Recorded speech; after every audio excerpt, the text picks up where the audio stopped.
kesusastraan kalau diperbandingkan dengan kesusastraan Indonesia dalam bentukannya ini disebut puisi. Ya, karena mempunyai aturan-aturan tersendiri.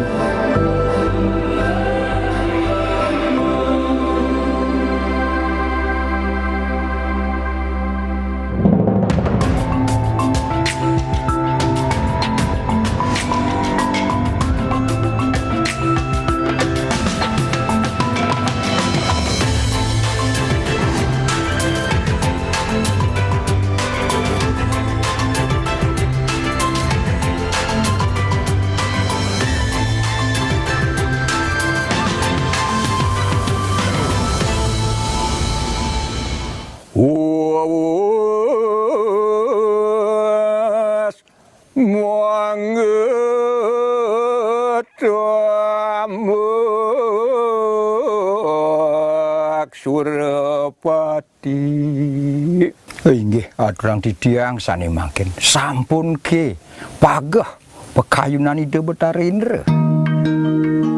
Inilah lontar, manuskrip kuno yang selama ratusan tahun menjadi tempat masyarakat Bali menyimpan berbagai pengetahuan dan kebijaksanaan leluhur. Goresan aksara Bali di dalamnya merekam warisan, mulai dari karya sastra, ajaran agama, hukum adat, hingga ilmu pengetahuan. Hingga kini, lontar masih menjadi bagian dari jati diri masyarakat Bali dan terus dijaga dari generasi ke generasi.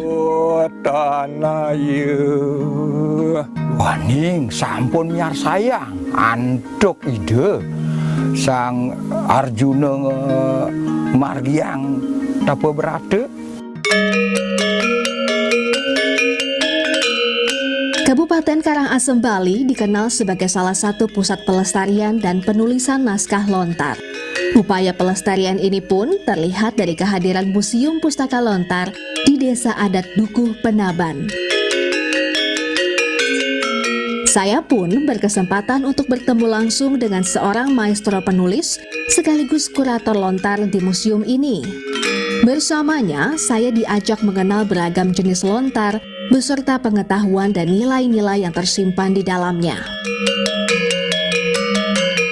Salah satunya adalah lontar kakawin. Berbeda dengan naskah biasa, lontar ini berupa naskah puisi naratif dan syair yang dibaca dengan dilantunkan mengikuti wirama atau pola irama, aturan tempo, dan pelafalan yang menjadi pedoman dalam pembacaan kakawin. Ini di dalam kesusastraan, kalau diperbandingkan dengan kesusastraan Indonesia, dalam bentukannya ini disebut puisi. Ya, karena mempunyai aturan-aturan tersendiri. Swastiastu Pak Mangku. Oh, Swastiastu. Niki leher yang Selain lontar kekawin, ada pula lontar usada. Naskah ini memuat pengetahuan tentang berbagai jenis penyakit dan cara pengobatan tradisional yang telah diwariskan secara turun-temurun. Pengetahuan tentang khasiat tanaman obat tersebut tak hanya tersimpan dalam lembaran lontar.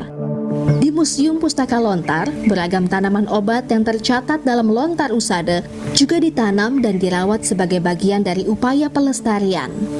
Hingga kini, pengobatan tradisional masih menjadi salah satu pilihan bagi masyarakat Bali. Hal ini menunjukkan bahwa pengetahuan yang tersimpan dalam naskah lontar masih hidup dan relevan hingga saat ini.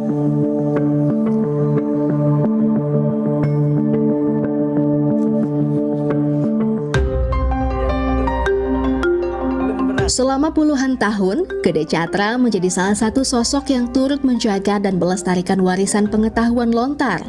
Pria kelahiran Sidemen 89 tahun silam ini mulai menekuni kesusastraan lontar pada 1972 saat ia masih menjadi pengajar sekolah dasar.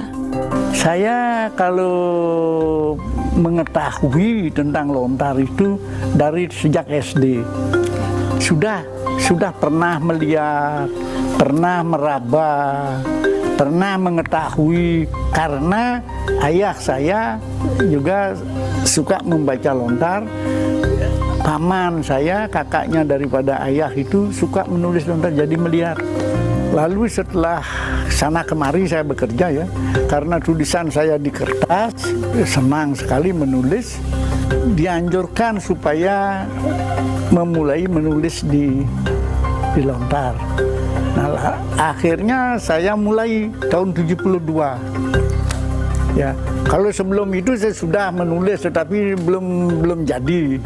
Ya, baru ngambil ke sepotong nulis, sambil sepotong itu kan baru yang sampai jadi, sampai merupakan naskah saya simpan sampai sekarang. Yang pertama itu tahun 72. Pada era 1980-an, Gede Catra bergabung sebagai juru ketik arsip lontar. Tugasnya adalah menyulih berbagai naskah lontar dari aksara Bali ke aksara Latin, agar isi dan pengetahuan yang tersimpan di dalamnya lebih mudah dipahami oleh masyarakat luas. Ya, tahun 80 saya sudah mengetik. Waktu itu upahnya satu lembar folio ya. Waktu itu ongkosnya mengetik 3 rupiah. Hah, 3 rupiah? 3 rupiah.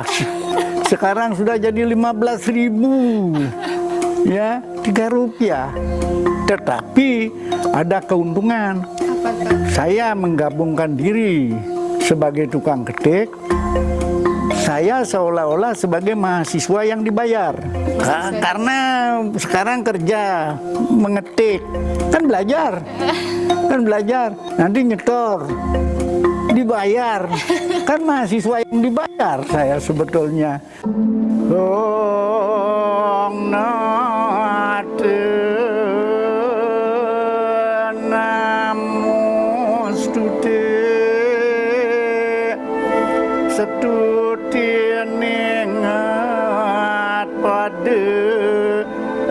Puluhan tahun menggeluti lontar, rasa cinta Gede Catra terhadap lontar tak pernah pudar. Ketekunan itulah yang membuatnya berhasil menyalin lebih dari 4.000 jilid lontar. Sebuah pencapaian yang kemudian mengantarkannya meraih rekor muri. Namun bagi Gede Catra, pelestarian lontar tak berhenti pada upaya menyalin dan mendokumentasikan saja. Melalui Museum Pustaka Lontar, ia turut berkontribusi menghadirkan sebuah ruang untuk menjaga, merawat, dan mewariskan peninggalan leluhur. Di desa Dukuh Penaban itu banyak lontar yang tersimpan. Sedangkan masyarakat di sini hampir tidak tahu. Nah, inilah desa adat Dukuh Penaban lalu memutuskan satu, membuat desa wisata. Yang awal-awalnya desa wisata yang dibangun. Nah, lalu pada waktu itu saya mengusulkan desa wisata itu dilengkapi dengan perpustakaan lontar. Itu tujuan maksudnya. Nah, lontar-lontar itu yang ada di masyarakat tetap milik mereka, hanya saja dititip. Di sini disimpan, di sini dipelihara, di sini. Usianya yang telah mencapai ratusan tahun membuat lontar-lontar ini memerlukan perawatan secara berkala.